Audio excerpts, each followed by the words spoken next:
नमस्कार दोस्तों, ज्ञान गंगा चैनल पर आप सभी लोगों का स्वागत है। आज हम इस चैनल के माध्यम से मध्य प्रदेश की जो जनरल नॉलेज है, जो एमपी जीके जिसको हम बोलते हैं, हम उसके बारे में एक एक पॉइंट, उसके सारे कॉन्सेप्ट टॉपिक वाइज हम सारे कवर करेंगे इस क्लास में। और इस क्लास को लेने के बाद में, इस क्लास को देखने के बाद में विश्वास मानिए, आपका एमपी जीके से संबंधित कोई भी क्वेश्चन जो अभी तक एग्ज़ाम में आए हैं वो हों, या एमपी जीके का जितना भी सिलेबस है, हम सारा का सारा कंप्लीट करेंगे और एक एक पॉइंट को हम क्लियर करते चलेंगे। अगर आपको कहीं पर कोई भी कन्फ्यूज़न क्रिएट होता है तो आप कमेंट बॉक्स में कमेंट करके अपनी क्वेरी रख सकते हैं। चलिए हम शुरू करेंगे आज की एमपी जीके की पहली क्लास को। सबसे पहले एमपी की क्लास को शुरू करने से पहले हम ऐसा नहीं करेंगे कि एमपी के गठन से सिर्फ लेना है हमको।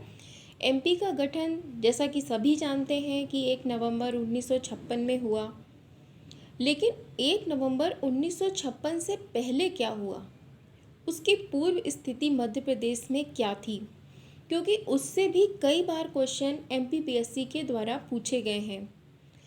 तो हम ये ज़रूर देखेंगे इस क्लास में।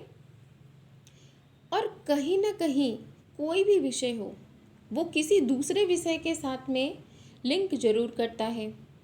तो हम यहाँ पर देखेंगे कि जो मध्य प्रदेश का गठन है, ये एक तरफ देखा जाए तो भारत के संविधान से रिलेट करता हुआ हमें दिखाई पड़ता है, क्योंकि भारत जब आज़ाद हुआ 1947 के बाद में, और जो मध्य प्रदेश का गठन हुआ है वो हुआ है जाकर के 1956 में। तो हम उसके पहले थोड़ा सा इतिहास देखेंगे ताकि हमारे जितने भी कॉन्सेप्ट हैं वो एक एक क्लियर हों। देखिए, ये तो भारत के संविधान से संबंधित हो गया कि मध्य प्रदेश का गठन जिस विषय से कोरिलेट करता है वो है भारत का संविधान। अब उस समय जब भारत में संविधान की रचना हो रही थी, उससे पहले 1946 में कैबिनेट मिशन भारत आया, और कैबिनेट मिशन के द्वारा ही इसकी पूरी जो रूपरेखा थी उसको प्रस्तुत किया गया और उसे एक्सेप्ट भी किया गया। उसके बाद में 1950 का दौर आता है। 1950 में संविधान निर्माण का जो कार्य है वो चल रहा था। इस कालखंड में अगर आप देखेंगे तो मध्य प्रदेश को हमने 4 भागों में बांटा था। एक जो पहला भाग था उसे भाग ए के नाम से जानते हैं, जो दूसरा भाग था वो भाग बी के नाम से जाना जाता है, तीसरा भाग सी के नाम से, और जो चौथा भाग था उसे हम भाग डी के नाम से जानते हैं। इसमें अगर हम भाग ए के विषय पर चर्चा करें, भाग ए वो विषय था क्योंकि 1947 में हम देखते हैं कि अंग्रेज़ों ने भारत छोड़ा, और ये स्थिति 1947 से पूर्व की है।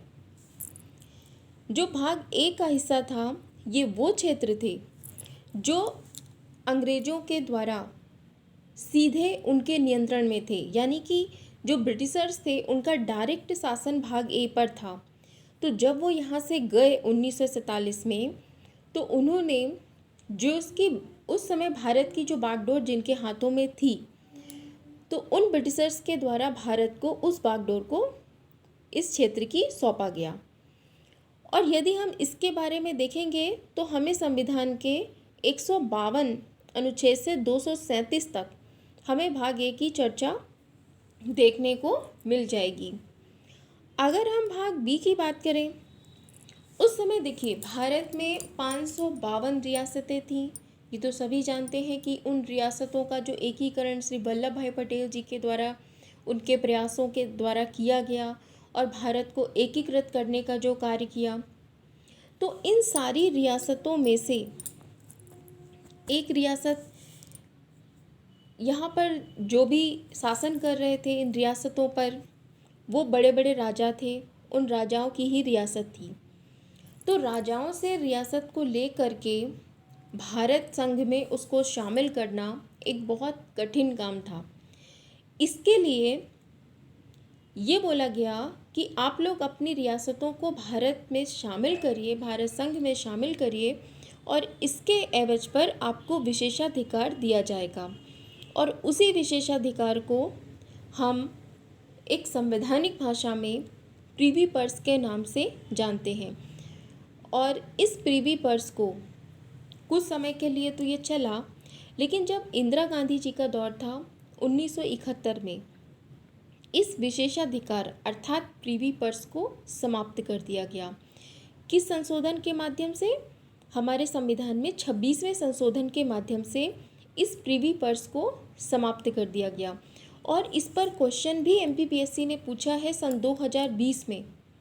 उन्होंने ये पूछा था कि भारत में जो मध्य प्रदेश का जब गठन हुआ उससे पूर्व जो प्रिवी पर्स था उसको किस सन में समाप्त किया गया है। तो आपसे सन पूछा गया था, और हो सकता है इस पर संशोधन पूछ सकते हैं।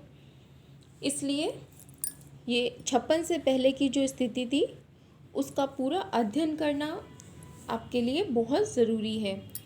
अगर हम तीसरे टॉपिक की बात करें, जिसे भाग C बोला जाता है या भाग 8 भी बोलते हैं, इसमें क्या था? भाग C में छोटी छोटी रियासतें थी, और छोटी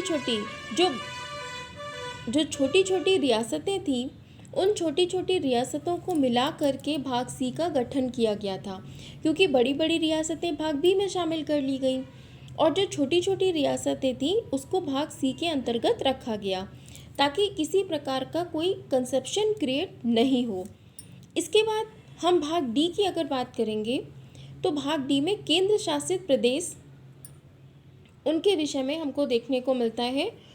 और इसके लिए आर्टिकल 239 में हमको जो हमारा अनुच्छेद संविधान का 239 है उसमें इसके विषय में पूरी जानकारी मिल जाएगी। जैसे अंडमान निकोबार द्वीप समूह, इन सब के विषय में पूरी जानकारी हमें मिलती है। और अभी भी आप देखोगे तो आपको B और C के विषय में जानकारी संविधान में नहीं मिलेगी, क्योंकि इन दोनों का विलय हो चुका है और उसे अब भारत संघ राज्यों के रूप में उनको शामिल किया जा चुका है। लेकिन भाग A और D, इनकी जानकारी हमको संविधान में प्राप्त होती है। और आज अगर हम संविधान में देखेंगे तो केवल राज्य हैं और केंद्र शासित प्रदेश हैं, तो उनके विषय पर ही चर्चा की जाती है। ये चूँकि पूर्व की स्थिति है और इस पे क्वेश्चन पूछे जाते हैं, इसलिए इसके सारे बिंदुओं पर चर्चा करना बेहद आवश्यक है। इसके बाद देखिए, उस समय हुआ क्या कि भारत में 552 रियासतें थी। इन 552 रियासतों में जितने भी शासक थे, जिनकी सत्ता थी, और जितनी भी जनसंख्या थी भारत के प्रत्येक क्षेत्र में, आप थोड़े ही स्थान को छोड़ करके कुछ दूरी पर जाएंगे, आपको भाषा में परिवर्तन दिखाई देगा। इसीलिए ऐसा कहा जाता है कि भारत विविधताओं का देश है। विविधताएं कैसी? उनके धर्म, उनकी संस्कृति, उनकी भाषा, सब चीज़ अलग अलग देखने को मिलती है।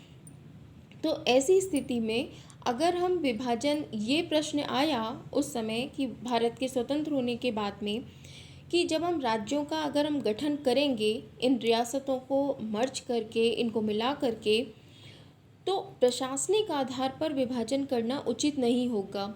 इससे लोगों के धर्म, उनकी भाषा, उनके रीति रिवाज, उनकी कल्चर, उनकी संस्कृति, इसमें काफ़ी एक तरीके से डिस्क्रिमिनेशन क्रिएट हो सकता है। तो एक कमेटी गठित की गई। वो कौन सी कमेटी थी, ये भी आपके लिए इम्पॉर्टेंट है। और इस कमेटी का गठन भारत में 1949 में भारतीय आधार पर, एक भाषाई आधार पर राज्यों का गठन किया गया। और इसकी रिपोर्ट दी थी मिस्टर एस के धर, उनकी अध्यक्षता में इस रिपोर्ट को तैयार किया गया था। और इस बात की परमिशन उस समय डॉक्टर राजेंद्र प्रसाद जी के द्वारा दी गई थी। फिर इसके बाद में इस पर चर्चा हुई और ये रखा गया कि सिर्फ भाषा के आधार पर राज्यों का गठन होना उचित नहीं है। तो इसके बाद इस रिपोर्ट को एक्सेप्ट नहीं किया गया और ये रिपोर्ट कैंसिल हो गई। फिर इस रिपोर्ट को जांच के लिए भेजा गया। किस कमेटी के पास? एक और कमेटी गठित की गई। किस लिए? जो ये भाषाई आधार पर रिपोर्ट तैयार की गई थी कि राज्यों का गठन होना चाहिए और उसके बाद में इस पर परमिशन नहीं दी गई, तो ये मुद्दा आया कि आखिर इसमें कमी क्या है।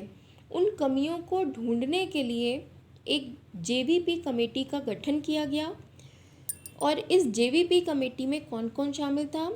जैसे जवाहरलाल नेहरू, वी से वल्लभ भाई पटेल और पी से पट्टाभी सीतारमैया जी। तो ये तीन सदस्यीय कमेटी थी ये जेवीपी, और इसको गठित किया गया और इसे अपनी रिपोर्ट देने के लिए कहा गया।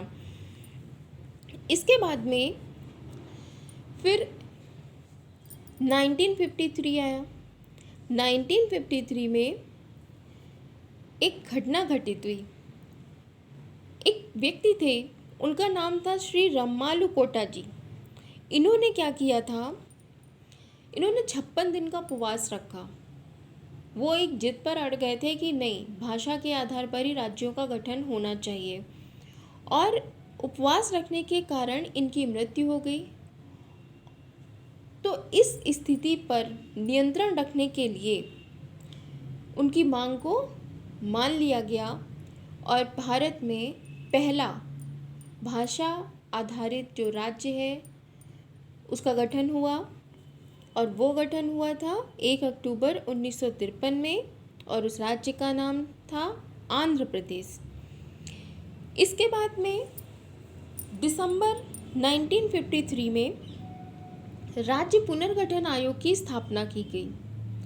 अब राज्य पुनर्गठन आयोग की जब स्थापना की गई तो इसके अध्यक्ष कौन बनाए गए? मिस्टर फजल अली को राज्य पुनर्गठन आयोग के अध्यक्ष बनाया गया, और अध्यक्ष के साथ साथ इसमें 2 सदस्य भी शामिल थे। पहले हृदय नाथ कुंजरू और दूसरे KM पर्णिकर। इन दोनों सदस्यों के साथ में मिस्टर फजल अली ने मिलकर के राज्य पुनर्गठन आयोग की कमान को संभाला, और उसके बाद में भारत में एक 7वां संशोधन हुआ। 7वां संशोधन हुआ जो कि 1956 में हुआ। 7वां संशोधन 1956 में हुआ, और इन्होंने क्या किया? इन सबकी अध्यक्षता में भाषा पर आधारित राज्यों का गठन हुआ। तो ये इम्पॉर्टेंट हो जाता है। सबसे पहले जितने राज्य और केंद्र शासित प्रदेश बनाए गए भाषा के आधार पर, उनकी संख्या थी 14 राज्य थे और केंद्र शासित प्रदेश थे। इसमें आपके लिए हर एक पॉइंट इम्पॉर्टेंट है। सबसे पहले राज्य पुनर्गठन आयोग की स्थापना कब हुई, किसने की, इसके सदस्य कौन कौन से थे, और भारत में राज्य भाषा के आधार पर सर्वप्रथम जो राज्य और केंद्र शासित प्रदेशों का गठन हुआ उनकी संख्या कितनी थी? तो वो 14 राज्य थे और 6 केंद्र शासित प्रदेश थे जिनका कि गठन यहाँ पर किया गया। इसके बाद में ये तो बात हो गई पूर्व काल की। हमने 1956 से पहले की स्थिति पर चर्चा की, यानी कि भारत के आज़ाद होने से थोड़ा पहले की और आज़ाद होने के बाद की। अब बात करते हैं 1 नवंबर 1956। 1 नवंबर 1956। उससे पहले जो मध्य प्रदेश था, मध्य प्रदेश के क्षेत्र को समांतर 3 भागों में विभाजित किया गया था। एक क्षेत्र इसका कहलाता था पूर्वी क्षेत्र, दूसरा क्षेत्र कहलाया पश्चिमी भाग, और तीसरा क्षेत्र उत्तर का क्षेत्र कह सकते हैं या विंध्य का प्रदेश कह सकते हैं। पूर्वी क्षेत्र की राजधानी आपको याद रखनी है। इन समस्त क्षेत्रों की राजधानी कौन कौन सी थी? पूर्वी क्षेत्र की राजधानी हमारी नागपुर थी, क्योंकि अगर आप मध्य प्रदेश का मैप देखेंगे तो उसके पूर्व में ये महाराष्ट्र वाला एरिया ही आपको मिलेगा। तो ये पूर्वी क्षेत्र में नागपुर इसकी राजधानी थी। पश्चिमी भाग की राजधानी इंदौर, ये 6 माह इंदौर थी और 6 माह के लिए ग्वालियर बनाई गई थी। उसके बाद उत्तर का क्षेत्र या विंध्य का क्षेत्र, इसकी राजधानी थी रीवा। और लास्ट में आता है भोपाल। ये भोपाल, जो कि इस पर कई बार क्वेश्चन पूछा गया है और इसको लेकर के बहुत कन्फ्यूज़न भी लोगों में क्रिएट होता है, इसलिए इस पर चर्चा यहाँ पर कर देते हैं। देखिए, भोपाल के विषय में अगर हम लेंगे तो 1 जून 1949 में, 1 जून 1949 की अगर हम बात करते हैं तो इसमें आएगा 19 जून 1949 को भोपाल का जो विलय है वो भारत संघ में हो गया। जैसा कि आपको पता होगा कि जो भोपाल एक छोटी सी रियासत थी और यहाँ का जो शासक था वो एक अलग राज्य की मांग को लेकर के अड़ा हुआ था कि नहीं, भोपाल एक अलग देश बनेगा। तो इतना छोटा सा रियासत एक अलग देश कैसे बन सकता था? तो देश में भी बहुत सारी समस्याएं उत्पन्न हो जाती। वो आप ये सोचिए कि 18 जून तक वो इस बात पर अडिग रहा, लेकिन फाइनली 19 जून 1949 को वो भारत संघ में शामिल होने के लिए मान जाता है। उसके बाद में यहाँ के मुख्यमंत्री शंकर दयाल शर्मा जी को कुछ समय के लिए बना दिया जाता है। इन सभी क्षेत्रों के आप सीएम भी याद रखें। अब आप सोचेंगे कि यहाँ पर ये सीएम कहाँ से आ गए? उस समय की ऐसी कार्य प्रणाली थी कि जो केंद्र की, जो सेंट्रल की व्यवस्थाओं को देख रहे थे उनको पीएम बोला गया, और जो इन रियासतों के क्षेत्रों को देख रहे थे उसको सीएम बोला गया। इसलिए हम यहाँ पर सीएम शब्द से संबोधित कर रहे हैं। पूर्वी क्षेत्र में जो सीएम बनाए गए उसमें सीएम रविशंकर, पश्चिमी भाग में लीलाधर जोशी जी, विंध्य प्रदेश में शंभुनाथ शुक्ल जी और भोपाल में शंकर दयाल शर्मा जी। और अगर हम भाग डी की बात देखें तो डी एमपी का भाग नहीं है, क्योंकि ये अंडमान निकोबार वाला एरिया था, ये केंद्र शासित प्रदेश था, इसलिए ये मध्य प्रदेश के भाग से जुड़ा हुआ नहीं था। इसके बाद में मध्य प्रदेश में बहुत सारे चेंजेस हुए। अगर आप मध्य प्रदेश की सीमा को देखेंगे, उसके मैप को अगर देखेंगे, तो जो सबसे पहला परिवर्तन हुआ था वो 1 नवंबर 1956 में ये हुआ कि अकोला, अमरावती, चांदा, वर्धा, नागपुर, भंडारा, बुलढाना, ये जितने भी क्षेत्र थे, ये सारे क्षेत्र, इसमें टोटल 8 क्षेत्र थे जो मध्य प्रदेश की सीमा के अंतर्गत ही थे, वो 8 क्षेत्र महाराष्ट्र को दे दिए गए। उसके बाद में जो दूसरा परिवर्तन हुआ वो था मंदसौर जिले की जो भानपुरा तहसील थी। मंदसौर जिला जो कि मध्य प्रदेश का है, उसकी जो भानपुरा तहसील है उसका एक गांव है, उसका नाम है सुनेल टप्पा। सुनेल टप्पा ये गांव है। कि ध्यान रखना कि मंदसौर के कोई ज़िले नहीं, उसकी कोई तहसील नहीं, उस तहसील का एक गांव है जिसकी सीमा राजस्थान से टच होती है। तो ये सुनील टप्पा वाला जो गांव था, जो ये इतना छोटा सा क्षेत्र था, ये किसको दे दिया गया? राजस्थान को। तो अब इसका नाम में कोई कन्फ्यूज़न नहीं है, राजस्थान को दिया गया। राजस्थान के पास, आप बोलते ना कि टप्पा खाते हुए, तो सुनील टप्पा टप्पा खाते हुए राजस्थान के पास चला गया। इसके बाद में तीसरा परिवर्तन जो हुआ वो कोटा ज़िले की, कोटा राजस्थान का एक ज़िला है, वहाँ की सिरोंज तहसील को मध्य प्रदेश के विदिशा में मिलाया गया। ये 3 बड़े चेंजेस हुए मध्य प्रदेश के गठन के समय। इसके बाद में आप ये देखिए कि 26 नवंबर 1972 को, ये सारे पॉइंट बहुत इम्पॉर्टेंट हैं, 26 नवंबर 1972 को भोपाल से सीहोर अलग हुआ और राजनांदगांव, ये दुर्ग, ये छत्तीसगढ़ का एरिया है, ठीक है,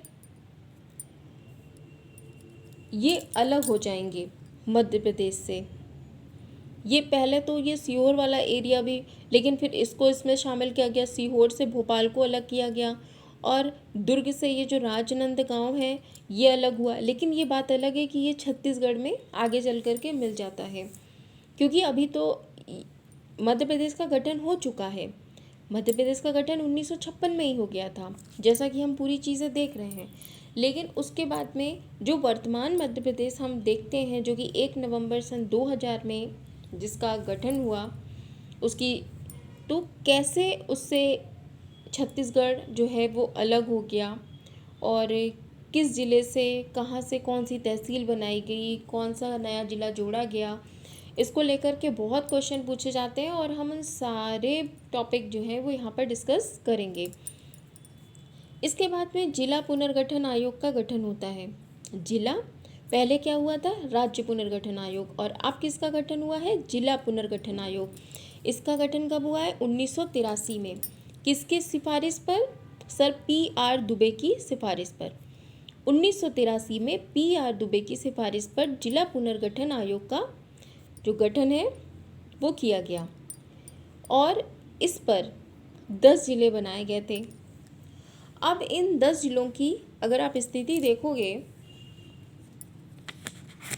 देखिए इन पूरे 10 जिलों में अगर आप देखोगे कौन कौन से थे, इन 10 में से सिर्फ 4 ऐसे थे जो मध्य प्रदेश को मिले हैं, बाकी के सब छत्तीसगढ़ में चले गए हैं।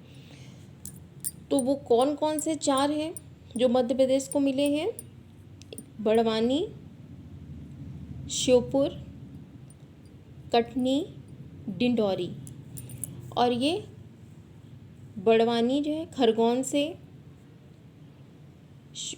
श्योपुर से मुरैना, जबलपुर से कटनी, और मंडला से डिंडौरी। ठीक है।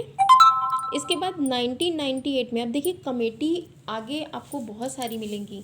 1972 में PR दुबे की, जो इनकी भोपाल से ये जो पहला मतलब गठन हुआ है वो तो 1972 का ही है, लेकिन जो कमेटी पहले बनी है वो 1983 में बनी है। इसके बाद में 1998 में एक दूसरी कमेटी की सिफारिश आती है, और उस कमेटी का नाम था सिंहदेव समिति। यानी जो पहली सिफारिश आप ऐसे याद कर सकते हो कि PR दुबे की जो सिफारिश पर, तो उन्होंने 10 जिले रिकमेंड किए थे, इसकी सिफारिश की थी। उस 10 में से 6 छत्तीसगढ़ के पास चले गए और 4 मध्य प्रदेश के पास आ गए। इसके बाद में 1998 में सिंहदेव समिति की सिफारिश के आधार पर 15 अगस्त 2003 को 15 अगस्त 2003 को ये जो आगे हम देखेंगे, फिर इसके बाद सिंहदेव कमेटी का गठन हो गया। सिंहदेव समिति की गठन के बाद फिर 1 नवंबर सन 2000 को आप देखते हो कि जिलों की संख्या कितनी है, 61। अभी छत्तीसगढ़ किस में शामिल है, MP में ही शामिल है। 1 नवंबर 2000 से पहले की अगर हम स्थिति देखें, जब छत्तीसगढ़ मध्य प्रदेश से अलग नहीं हुआ था, तो इसकी संख्या कितनी थी, 61 थी। और 1 नवंबर 1956 को छत्तीसगढ़ को कितने जिले दिए गए, तो 16 जिले दिए गए। तो वर्तमान फिर उस समय 16 जिले देने के बाद में मध्य प्रदेश के पास में कितने जिले बचे, 45। और ये बोध समिति की सिफारिश से ही ये काम किया गया था। इसके बाद 45 से, और आज हम देखते हैं कि 52 है, तो ये 45 से 52 कैसे पहुंच गए, हम ये पूरा देखेंगे। अब देखिए इसमें क्या है, 2003 में जो है वो 3 नए जिले बने। कौन कौन से, एक अशोकनगर, अनूपपुर और बुरहानपुर। ठीक है। अशोकनगर किससे बना है, अशोकनगर से गुना से, और अनूपपुर से शहडोल बना है, और बुरहानपुर किससे अलग हुआ है, खंडवा से। तो ये 45 थे, इसमें 3 जोड़ दो, 46, 47, 48, ये 48 हो गए इनकी संख्या। फिर 2003 के बाद में हम 2008 देखेंगे। 2008 में कौन कौन से बने हैं, 2008 में सीधी से अलग होकर सिंगरौली बना है और झाबुआ से अलग होकर के अलीराजपुर बना है। 2008 में सीधी से सिंगरौली अलग हुआ है और झाबुआ से अलीराजपुर अलग हुआ है। इसके बाद में सन 2013 में क्या बनता है? आगरमालवा। आगरमालवा सन 2013 में। इसके बाद 2018 में फिर दो नए ज़िले बनते हैं। कौन कौन से? एक निमाड़ी और एक टीकमगढ़। तो कौन कौन से? निमाड़ी और टीकमगढ़। अब देखिए, अब आपको सारे पॉइंट क्लियर होंगे। 2008 में, जो कि 17 मई 2008 थी, अलीराजपुर झाबुआ से अलग हुआ है और सीधी से सिंगरौली अलग हुआ है।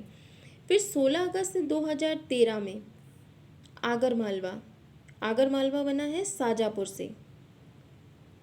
आगरमालवा शाजापुर बना है आगरमालवा से अलग होके। और फिर 2018 में जो नए ज़िले बने उसमें से 3 तहसीलों से मिलकर के बना है ये निवाड़ी से अलग होके बना है टीकमगढ़। और अभी जो 3 ज़िले प्रस्तावित हैं और एक अभी जो मऊ जिला बनने की जो बात बोली है उन्होंने शिवराज सिंह जी के द्वारा, तो ये मऊ ज़िले पर, लेकिन इसके अलावा 3 ज़िले और प्रस्तावित हैं जिस पर अभी वर्तमान में कोई भी ऐसी अनुशंसा नहीं आई है। एक है चाचौड़ा जो कि गुना से अलग होगा, मैहर सतना से अलग होकर बनेगा और नागदा उज्जैन से अलग होकर के बनेगा। मऊ में तो उन्होंने बोला है कि वो हनुमंतिया